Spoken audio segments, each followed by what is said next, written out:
This is not the version that the story told, but the version it has tried to hide. That's always how it was in Rome. During times of peace, there was constant conflict between the commoners and the nobles, but in times of national crisis, they could always unite as one and face the external threat together. Perhaps this is exactly why Rome was able to remain strong even after being utterly defeated by Hannibal.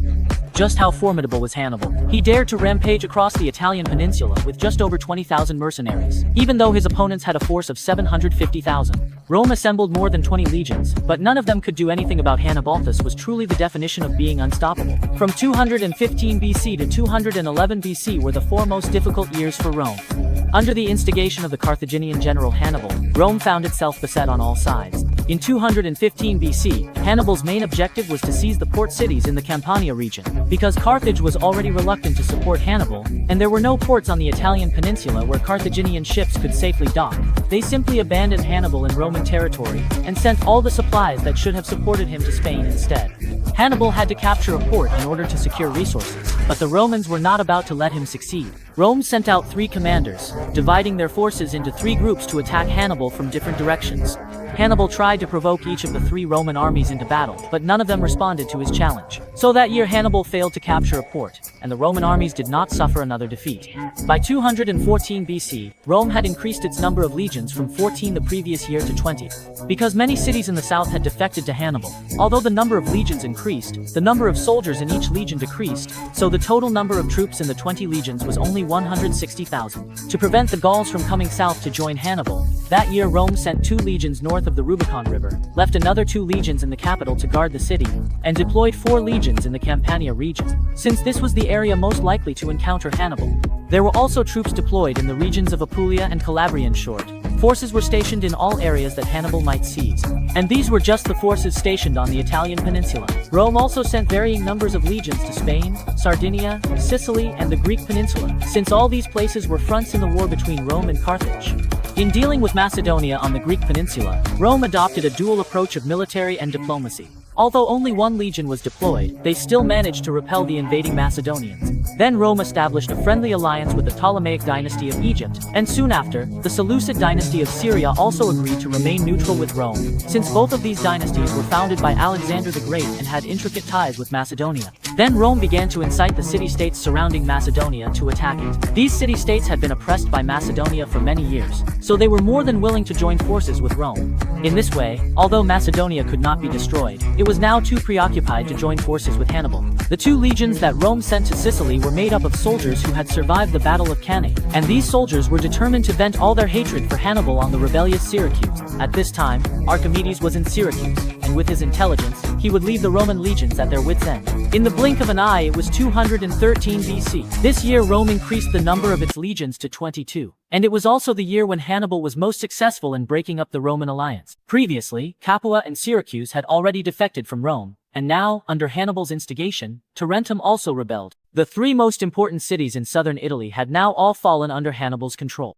All of them fell into Hannibal's hands. This is the drawback of the war of attrition advocated by Fabius. Rome had clearly exhausted all its strength, yet saw no results. But if you think about it carefully, although the situation hasn't improved, at least it hasn't gotten any worse. During Hannibal's time in Italy, he only received aid from Carthage once. Under the interception of the Roman navy, the ships sent to support Hannibal had to turn back again and again, and eventually, they completely gave up on aiding him. Similarly, in Spain, Hannibal's 2 brothers were firmly held in check by the Cornelius brothers, making them unable to support Hannibal. The Gauls who wanted to join Hannibal were also blocked north of the Rubicon River. In addition, Macedonia was under attack from multiple fronts, so there was no question of them landing on the Italian peninsula to assist Hannibal. So even though Hannibal, this fierce wolf, was among the flock of sheep, the sheep were also rising up in resistance. Although they couldn't defeat the wolf in the short term, as long as they weren't bitten, no matter how ferocious the wolf was, it would eventually be finished. Archimedes was an outstanding mathematician, among the famous physicists of ancient Greek philosophers, who could single-handedly take down 4 Roman legions. He not only enjoyed the reputation of being the father of mechanics, but was also ranked alongside Gauss and Newton as one of the world's 3 greatest mathematicians. His famous saying was, "Give me a fulcrum and I can move the earth." That's just insanely impressive. It's like a young bull crying to a cow. Absolutely awesome. But why was such an incredible old man locked in such fierce conflict with the Roman legions? The reason was that Archimedes' hometown, Syracuse, was incited by Hannibal to betray Rome, which led the Romans to launch a military attack on Syracuse. But Archimedes showed the Romans that the intelligence of one man could rival 4 Roman legions. In 212 BC, Rome assembled a total of 25 legions for a full-scale campaign, sending 4 legions to Syracuse on the island of Sicily. Moreover, the commander this time was Marcellus, known as the Sword of Italy. He led the Roman soldiers to attack Syracuse simultaneously from both the sea and the land. The soldiers attacking from the land side were driven to despair by the new weapons invented by Archimedes. These weapons could extend beyond the city walls and launch stones with remarkable agility. No matter what angle the Roman soldiers attacked from, they would be hit accurately by the stones, while the defenders only needed to expose their eyes to observe the Romans' positions. The Roman soldiers didn't even have a chance to get close to the city walls, let alone climb up and fight. The soldiers attacking from the seaside fared even worse. On the seaside, Syracuse was protected by cliffs that served as natural city walls. The Roman soldiers planned to bring their ships up to the base of the cliffs and then set up ladders to storm the city. If anyone on the wall tried to stop them, the soldiers on the ships would shoot them down with arrows. However, instead of defenders appearing on the city walls, strange devices extended out from the walls, hooking the assault ladders along with the soldiers climbing them and tossing them into the sea. Many ships were also struck by agile catapults, lost their balance, and crashed hard into the cliffs. Even so, a small number of soldiers still managed to evade these weapons invented by Archimedes. However, as soon as they climbed onto the city walls, they were met with blinding light reflected from mirrors of unknown origin. Dazed and disoriented, the Roman soldiers tumbled one after another down from the walls. Another version of the story says that Archimedes used hundreds of mirrors to focus sunlight onto the sails of the Roman ships, causing the sails to catch fire due to the intense heat. The Romans thought this was a new weapon invented by Archimedes, and they were so terrified that they fled in panic. Obviously, this is just a tall tale. Pure nonsense. Moreover, the ever-curious Americans have already conducted experiments, even using hundreds of modern mirrors. Even with hundreds of modern mirrors, it would be impossible to set a ship's sail on fire, let alone with bronze mirrors from ancient times. At best, they could only make the ship's temperature rise sharply. Also, with so many light sources, the beams would be chaotic and hard to focus on one point. In short, Archimedes was truly incredible. Even the commander leading the siege, Marcellus, joked to his subordinates, "Archimedes is like someone who throws out a cup full of water. He scoops our warships out of the sea and tosses them away. And our soldiers are like musicians who, because of their poor performance, are kicked out of the banquet." This is because the instruments used by ancient Roman musicians closely resembled siege ladders, and the reward for musicians who weren't skilled was to be thrown out of the banquet.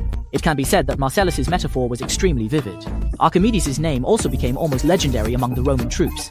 From a young age, Archimedes was sent by his father to study in Alexandria, Egypt, and he was also a student of Euclid. On top of his natural intelligence, he later discovered the principles of buoyancy and leverage, and his mathematical thinking even contained the foundations of calculus. Not only did he inflict heavy losses on the Roman legions, but his mathematics have also troubled students for generations to come. But the title of Sword of Italy for Marcellus was not just empty talk. Later, he learned from a captive that the festival of Artemis was approaching, Artemis being the goddess of the hunt in Greek mythology, and one of the 12 Olympian gods. Her festival was extremely important to the Syracusans, who were of Greek descent, and they would usually drink until they were completely drunk. So Marcellus sent 1,000 elite soldiers who quietly scaled the city walls that night and took out the gate guards who were dead drunk. The Roman army then entered Syracuse smoothly. By dawn, half of the city of Syracuse had already fallen into Roman hands. However, part of Syracuse was still on the island, and most of the locals had fled there, making the island overcrowded for a time. In fact, once they ran out of ammunition and food, the island would have fallen without a fight. But Marcellus was an impatient man, and he quickly captured the island. At this point, Syracuse was leaderless, with no one stepping forward to negotiate a ceasefire, so the fighting only truly ended when not a single person was left resisting.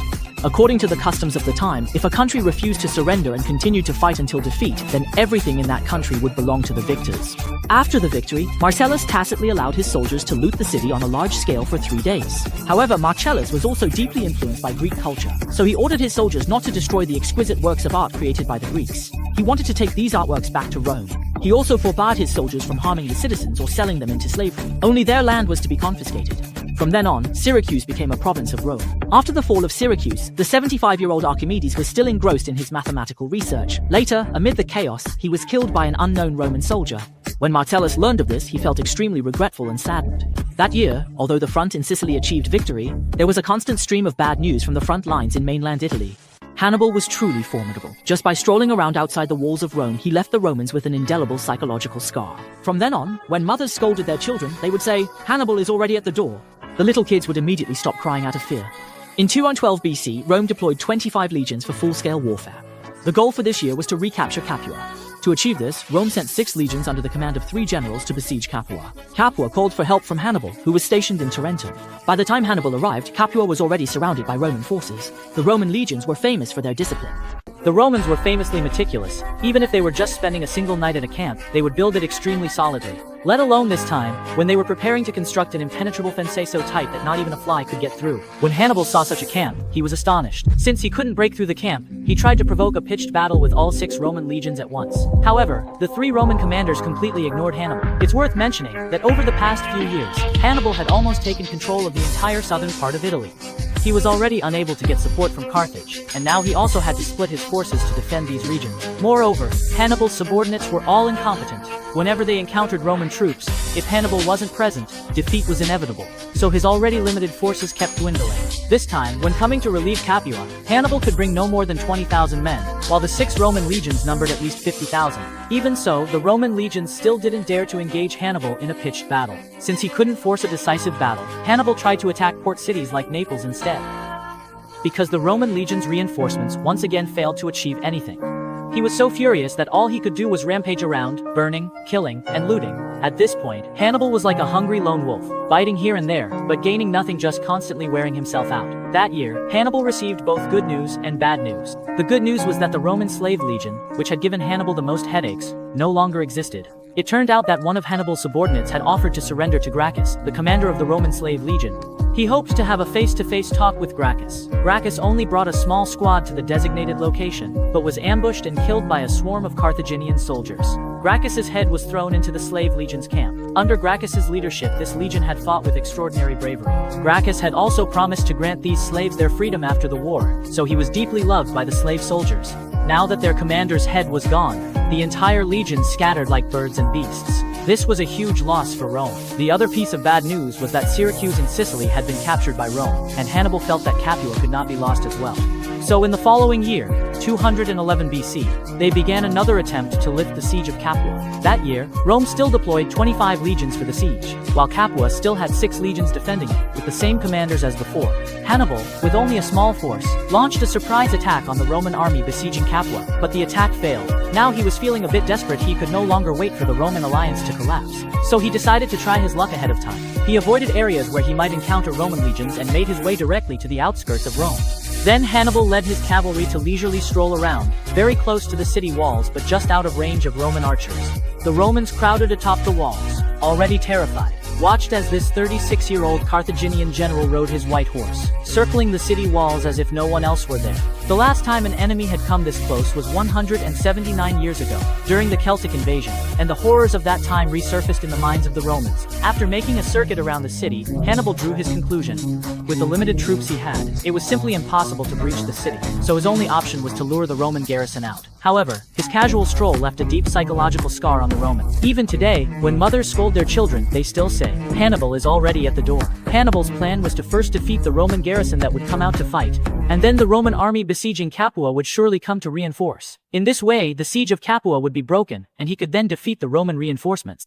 But what he didn't expect was that the Romans were so cunning. Even with the enemy right at their doorstep, they still cowered inside the city and refused to come out. In 211 BC, this trip to Rome by Hannibal was his. The execution was the closest he ever got to Rome in his entire life. It was his first and also his last time seeing Rome with his own eyes, yet he didn't manage to harm Rome in the slightest. The disheartened Hannibal did not attempt to rescue Capua again, but instead returned directly to southern Italy. Without Hannibal's support, Capua soon fell after a fierce battle. Rome showed no mercy to its allies who had betrayed it a second time. Capua was turned into a Roman province, and more than 70 key figures were eliminated. In this way, of the 3 most important cities in southern Italy, only Tarentum remained unrecovered. Just as the Romans were celebrating with joy, suddenly, terrible news arrived. The Roman legions on the distant Spanish front had suffered a devastating blow. In recent years, the only continuous victories had come from Spain. Under the leadership of the Cornelius brothers, the Roman legions had been driving Hannibal's 2 brothers into retreat after retreat in Spain. The Romans did not have a tradition of hiring mercenaries, but they were skilled at forming alliances. They allied with local tribes to fight against Carthage, but unexpectedly, their allies betrayed them. Both Cornelius brothers were killed in battle, and only a small number of troops managed to escape under the command of a centurion. The achievements gained over 8 years were lost in an instant. Rome could not abandon the Spanish front, because support from Spain would give Hannibal a chance to catch his breath. So they hurriedly sent Claudius Nero with 10,000 soldiers to provide reinforcements. However, as soon as Claudius Nero arrived in Spain, he was deceived by Hannibal's brother. The Roman Senate began to doubt his abilities, and before Nero could even spend the winter in Spain, they recalled him to Rome. The question of who should be sent to Spain as the overall commander left the Senate racking their brains. At this moment, a young man pushed open the doors of the Senate. The senators looked and saw that it was Scipio Africanus, the son of Cornelius. Scipio the Elder was the one who brought the Second Punic War to an end. At a young age, he defeated Hannibal, who was so fearsome he could make children cry, and he had always been quite cunning since childhood. According to Roman law, anyone under 30 was not allowed to run for any official position, nor were they eligible to enter the Senate. But at just 22 years old, Scipio the Elder, in order to please his mother, quietly put on a white toga on the day of the Aedile election and slipped onto the podium at the election venue. People had no idea that this young man was actually not qualified to run. They just saw that he was handsome, had a great presence, and radiated the aura of a protagonist, so they decisively elected him as Aedile. Afterwards, the officials in charge of the election learned the truth and raised objections to Scipio's election. But this 22-year-old was eloquent. He argued that since all the citizens had agreed to elect him as Aedile, it proved that his current age was sufficient for the position. The censor was the lowest-ranking official position under the Roman Republic, so the person in charge was not held accountable for too long. And so, an Aedile who was 7 years younger than the required age was appointed. But that was nothing. 2 years later, Scipio unexpectedly became the commander of 2 legions. In 210 BC, during the middle phase of the Second Punic War, Rome suffered a complete defeat on the Spanish front, and there was no suitable candidate to take up the position of supreme commander. At this moment, the 25-year-old Scipio volunteered himself. According to Roman regulations, a commander capable of leading 2 legions had to be at least 40 years old, and only those holding positions such as consul or praetor were considered suitable. However, the Senate made an exception and granted Scipio's request, because the 2 commanders who had previously died in battle in Spain were none other than Scipio's father and uncle, both of whom were important figures in the Senate. If Scipio were sent to Spain, not only would he have the opportunity to avenge them, but he could also represent his fellow senators in bidding farewell to his father and uncle. The Senate assigned Scipio a deputy with considerable seniority. Subscribe to Animystika not to miss anything. Like and share, and join me right away for a new trip in history.